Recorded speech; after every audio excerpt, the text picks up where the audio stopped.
Good morning, everyone. Welcome back to the channel Awesome Learning. Today, we are going to start with a new lesson, Morphology of Flowering Plants. So, let's begin with the chapter now. What is morphology, children? Morphology is the study of external forms of organism. That means the outer structure of the organism is called morphology. Okay.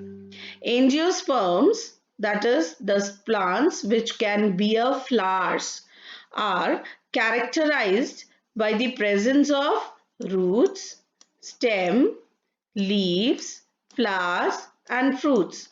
That is, the outer part or the outer structure of angiosperms has roots, stems, leaves, flowers, and fruits.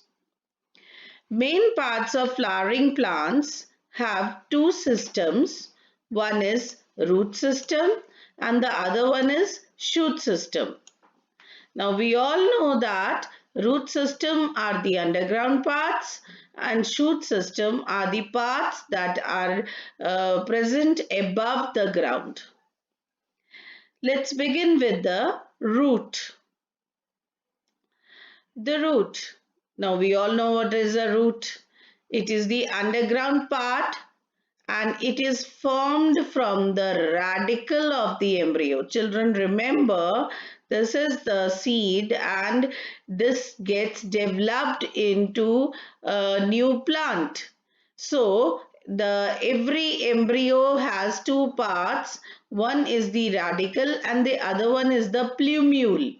So the radicle will always develop into root.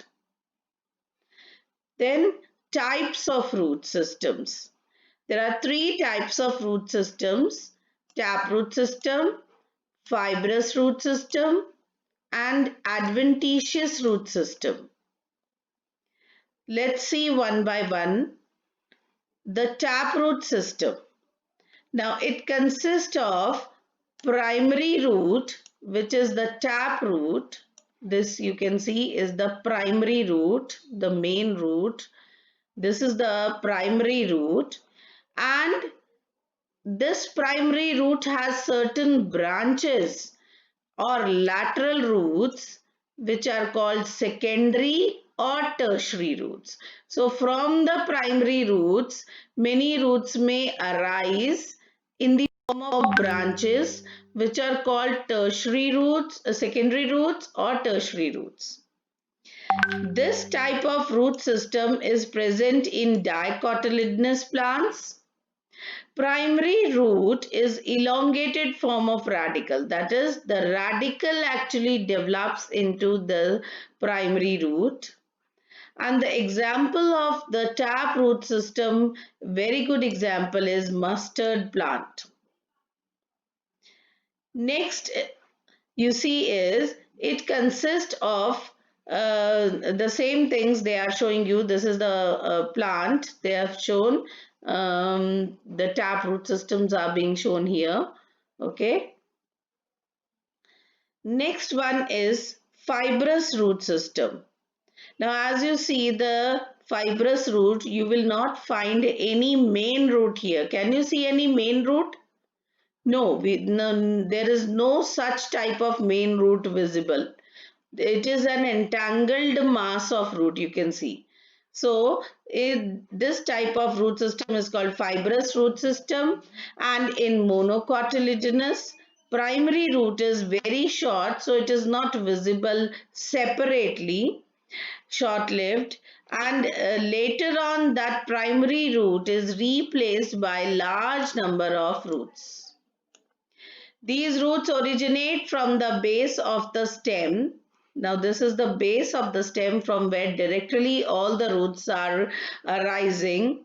Okay, and such type of system is called fibrous root system. The best example here is wheat. Third type of root system is adventitious root system. Now here you see roots that arise from parts other than radicals. So I told you previously that roots will always arise from radical. But if there are certain parts from where other than radical root may arise, other than radical, radical के अलावा अगर कहीं से roots develop होते हैं, then that type is called adventitious root system. Examples are grass, monstera, and banyan tree, as you see in the diagram also. Okay. Then children, the next topic is regions of root. Now we are going to study the outer region of the root. As you see in the diagram, the first is root cap. This is the root cap. Then region of meristematic activity, a very small region you see, the region of meristematic activity. Now as the name suggests, meristematic activity means the meristematic tissues are present here, and you know that meristematic tissues are very much into division. They are active, they are very active, and they participate in division. So this is the region where actual division is taking place, region of meristematic activity. After that, there is a region of elongation, you see, then region of maturation, and along with that there are root hairs present. So this is the various parts of a root, or the various regions of the root. Now let's begin with the first part, that is the root cap. It is the covering at the apex of the root. As you see in the diagram also, root cap is the outermost covering. It's just like a cap which is covering the tip of the root. Now, why this root cap is covering the tip now, or this meristematic region? Why the root cap is covering the meristematic region? Because it is protecting the tender apex, or the soft tip of the roots. As you know, the roots have to make their way through the soil while growing, and the soil has lot of stones, gravel, and it is rough. So if the root cap is not present, the cells may get weird and teared due to this elongation process, because they have to make a way in the soil, and soil is not soft.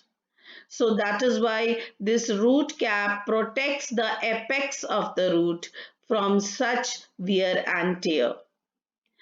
You see here, region of meristematic activity is present just above the root cap.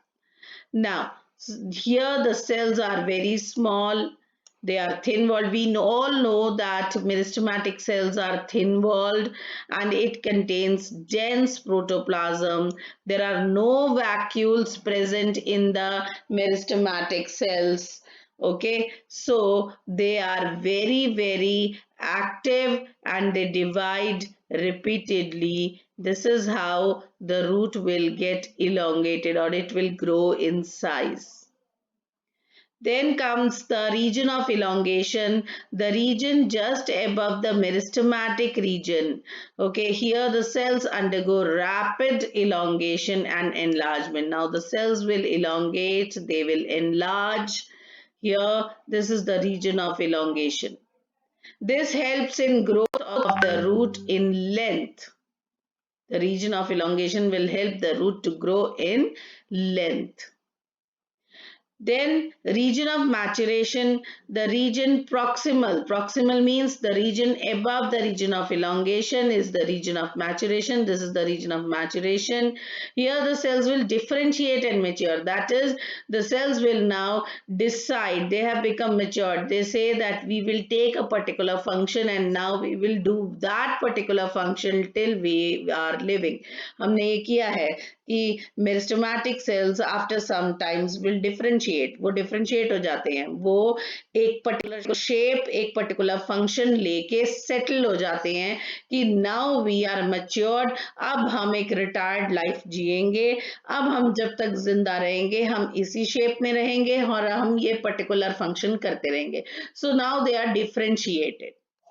So this is the region of maturation and differentiation. Okay. Then very important parts are the root hairs. You see very fine, delicate, thread-like structures formed from the epidermal cells in the region behind the region of elongation. Now remember, root cells are the part of epidermal cells. Root cells are the part of epidermal cells. That is, they are the outgrowth of epidermal cells, and they emerge, or you can say that they come out from the region of maturation. And what is the main function of root hairs? They are responsible for the absorption of water and minerals from the soil. So this is all about root and root structure. In the next video, we will be doing modifications of root.